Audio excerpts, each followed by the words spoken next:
అత్యంత కిరాతకం, అమానవీయం, దారుణం. ఈ ఘటన గాజువాకలో జరిగిన మర్డర్ ఒళ్ళు గగురు పొడిచే విధంగా ఉంది. దీనికి సంబంధించిన లేటెస్ట్ అప్డేట్స్ చూద్దాం. గాజువాకలో మౌనిక హత్య కేసులో పెద్ద ట్విస్ట్. ఇదివరకే రవీంద్ర ఐడి కార్డ్ ని మౌనిక తీసుకున్నట్టుగా తెలుస్తోంది. తన సర్వీస్ కు ఇబ్బంది అవుతోందని రవీంద్ర తీవ్ర ఆందోళనకి గురైనట్టుగా తెలుస్తోంది.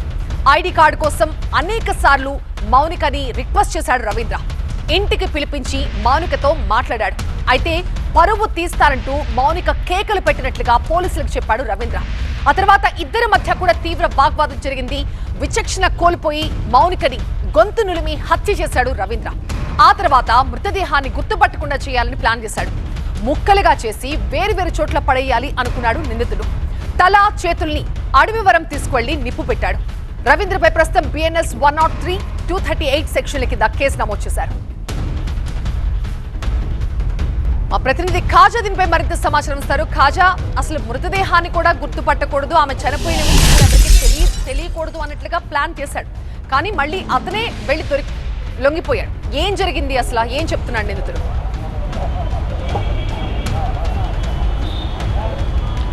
ప్రస్తుతానికి నిందితుడు పోలీసుల అదుపులోకి ఉన్నాడు. అతన్ని పోలీసులు విచారిస్తున్నారు. మరోవైపు నేవీ అధికారులు కూడా సమాచారం అందించారు. ఎందుకంటే నేవీ ఉద్యోగి కాబట్టి ఆ ప్రొసీజర్ కూడా కంప్లీట్ కావాల్సి ఉంది కాబట్టి అటువైపు కూడా సమాచారం ఇచ్చారు. అటువైపు నుంచి నేవీ సిబ్బంది కూడా వచ్చి స్టేట్మెంట్ కూడా రికార్డ్ చేస్తున్నారు. అయితే మొత్తం మీద ఈ ఘటన ఒకసారిగా విశాఖలో ఉలిక్కిపడేలా చేసింది. గతంలో ఉన్న పరిచయంతో చనువుగా ఉండి ఆ తర్వాత ఆ ఇంట్లో భార్య లేని సమయంలో పిలిపించుకొని ఆమెతో వాగ్వాదం దిగి చివరికి హత్య చేసి ఆ తర్వాత ఆమెను ముక్కలుగా అంటే ఆమె ఆనవాళ్ళు లేకుండా చేయాలని ఒక ప్లాన్ చేశాడు. ఇందులో భాగంగానే ఆన్లైన్లో ఖర్చుతో పాటు మరికొన్ని ప్యాకింగ్ వస్తువులను కూడా ఆర్డర్ చేశాడు. ఆ తర్వాత అవి వచ్చిన తర్వాత ముక్కలుగా కోసి అంటే దాదాపుగా 5 ముక్కలు కోసాడు. 2 చేతులు, తల, మొండెం, నడుము భాగం. ఈ 5 ముక్కలు చేసిన తర్వాత తల చేతుల భాగాన్ని తీసుకువెళ్ళి అక్కడ అడవివరం అంటే దాదాపుగా ఆ ఘటనా స్థలానికి 18 కిలోమీటర్ల దూరంలోకి తీసుకెళ్ళి దాన్ని నిప్పు పెట్టేశాడు. గుర్తుపట్టకుండా చేయాలనేది అతని ప్లాన్. దీంతోపాటు ఆమె చెప్పులు, దీంతోపాటు ఆ మొబైల్ ఫోన్కి సంబంధించిన సిమ్ కార్డు కూడా తీసిపడేశాడు. మరోవైపు ఇంకా ఆ 2 మూటలు కట్టి ఒక మూటను అంటే ఒక భాగాన్ని డీప్ ఫ్రిడ్జ్లో దాచాడు, మరో భాగాన్ని ఇంట్లో మరో మూట కట్టి పెట్టాడు. అయితే ఈలోగానే కాస్త భయపడ్డాడో ఏమో కానీ ఆ సందీప్ అనే స్నేహితుడికి సమాచారం ఇచ్చాడు. తాను హత్య చేశాను మౌనికని చెప్పుకొచ్చాడు. దీంతో సందీప్ ఈ విషయాన్ని వెంటనే పోలీసులకు సమాచారం అందించు, ఇది చేయడం తప్పు అని ఆ సందీప్ వారించినట్టు కూడా పోలీసులు చెప్తున్నారు. ఇదే నేపథ్యంలో తను కూడా సూసైడ్ కూడా చేసుకుంటానని చెప్పడంతో ఒకసారిగా ఆ స్నేహితుడు ఎవడైతే ఉన్నాడో ఆయన ఈ రవీంద్ర స్నేహితులు అలాగే బంధువులు, కుటుంబ సభ్యులు, భార్య కూడా సమాచారం ఇచ్చారు. ఆ తర్వాత పోలీసులకి సమాచారం వెళ్ళింది. దీంతో ఒకసారిగా పోలీసులు కూడా రంగంలోకి దిగారు. ఆ స్పాట్కి వెళ్ళారు. స్పాట్కి వెళ్ళిన తర్వాత తలుపు తాళం వేసి లోపల నుంచి తాళం వేసి ఉండడంతో బయట కూడా తాళం వేసి ఉంది. దీంతో ఒక్కసారిగా తలుపు విరగొట్టే ప్రయత్నం చేశారు. యజమాని కూడా సమాచారం అందించారు. యజమాని రాక ఆలస్యం అయ్యేసరికి పైన ఎగ్జాస్ట్ ఫ్యాన్ నుంచి ఇరగొట్టి లోపలికి వెళ్ళిన పోలీసులు లోపల నుంచి గేడ తీశారు. లోపలికి వెళ్ళేసరికి లోపల పూర్తిగా క్లీన్ అయి ఉంది. ఎక్కడ కూడా ఆనవాళ్ళు కనిపించలేదు. ఎంత పకడ్బందీగా అంటే హత్య చేసిన తర్వాత మౌనిక వల్ల అతను ఎఫెక్ట్ అయ్యాడు. అతని జాబ్ కి కూడా ఇబ్బంది కలిగే పరిస్థితి ఏర్పడింది. నా ఐడి కార్డు తీసేసుకుంది, దానివల్లే ఇంతటి దారుణానికి పాల్పడ్డాని చెప్తున్నాడని అంటారు. దీనికి ఏమైనా ఆధారాలు ఉన్నాయి? నిజంగా మౌనికతో అతను జరిపిన ఫోన్ సంభాషణలు కానీ ఏమైనా చాటింగ్స్ కానీ ఏమైనా తెలిసాయా? నిజంగా మౌనిక అంత వేధించింది అతన్ని? ప్లస్ ఖచ్చితంగా దాన్నే ఎస్టాబ్లిష్ చేసే పనిలో ఉన్నారు. ఏదైతే ఈ రవీంద్ర పోలీసులకి పట్టుబడిన తర్వాత ఏదైతే స్టేట్మెంట్ ఇచ్చాడో ఆ ప్రాథమికంగా ఆ స్టేట్మెంట్ రికార్డ్ చేసిన తర్వాత మిగతా ఆధారాలు ఈ సైంటిఫిక్ ఎవిడెన్స్ అంటే నిజంగా ఈ రవీంద్ర చెప్పిన మాటల్లో వాస్తవం ఎంత అనే దానిపై ఇప్పుడు పోలీసులు పూర్తి స్థాయిలో ఆరా తీస్తున్నారు. 2020లో ఒక ఆన్లైన్ యాప్లో ఈ మౌనిక రవీంద్రతో పరిచయం అయింది. ఆ తర్వాత సన్నిహితంగా ఉంటున్నారు వీళ్ళు. ఆ తర్వాత ఈ రవీంద్రకు మ్యారేజ్ కూడా అయింది.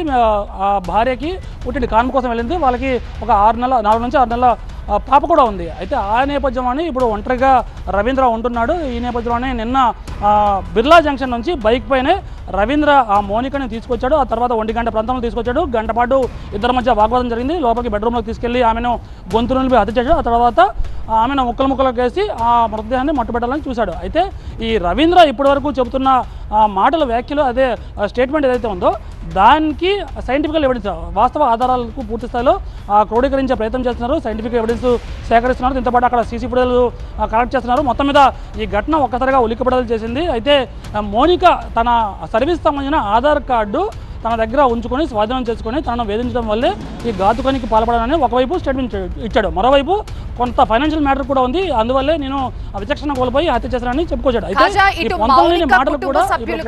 మౌనిక కుటుంబ సభ్యులు ఎవరైనా ఈ ఘటన గురించి బయటకు వచ్చి మాట్లాడారా? అండ్ నిందితుడు రవీంద్ర ఎవరైతే ఉన్నాడో అతని ఫ్యామిలీతో కానీ ఎవరితోనైనా మాట్లాడే ప్రయత్నం చేశారా? వాళ్ళు ఏమైనా చెప్తున్నారా డీటెయిల్స్?